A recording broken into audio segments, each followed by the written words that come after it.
The same reason it was so difficult to study cancer among coffee drinkers is the same reason it's so difficult to study cancer among meat eaters. Even if they found lower cancer rates among those eating vegetarian, maybe it's just because vegetarians exercise more, or smoke less, or inhale less diesel fumes because they all own a Prius. So the way you get around that is you study a group of healthy meat eaters who, for example, smoke just as infrequently as the group of vegetarians you're trying to study, to equal things out, control for non-dietary factors. So you don't just classify people into meat eaters, fish-only eaters, and vegetarians. You adjust for smoking, past smoking, current smoking, the amount of smoking, cigarette smoking, cigar smoking, pipe smoking, alcohol consumption, body mass index, physical activity level, and for women, how many children they've had, which can be protective against breast cancer, whether or not they're on the pill, anything they could think of to factor out everything else aside and just focus in on what they were interested in, whether or not one eats meat.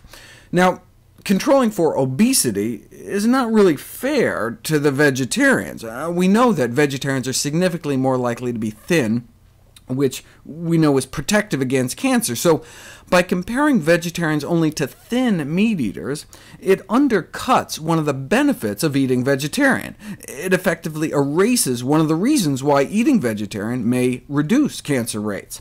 But they weren't interested in indirect ways in which meat might cause cancer, like meat leading to obesity leading to cancer. They wanted to study meat and cancer more directly.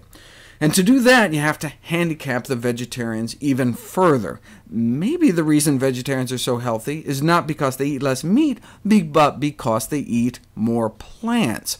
So vegetarians were compared to meat eaters who on average ate about the same amount of fruits and vegetables every day.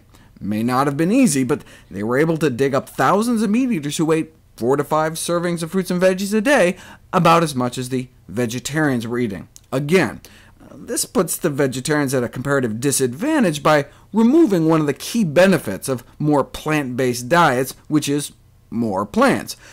By comparing vegetarians to omnivores who don't eat a lot of meat and have a high fruit and vegetable intake, this could reduce the chance of observing lower cancer rates in the vegetarians, but they wanted to isolate out the meat component, so they did. They compared vegetarians only to healthy meat eaters with healthier diets, and still, though there was one surprising finding I'll cover later, bottom line, they found the incidence of all cancers combined was lower among vegetarians.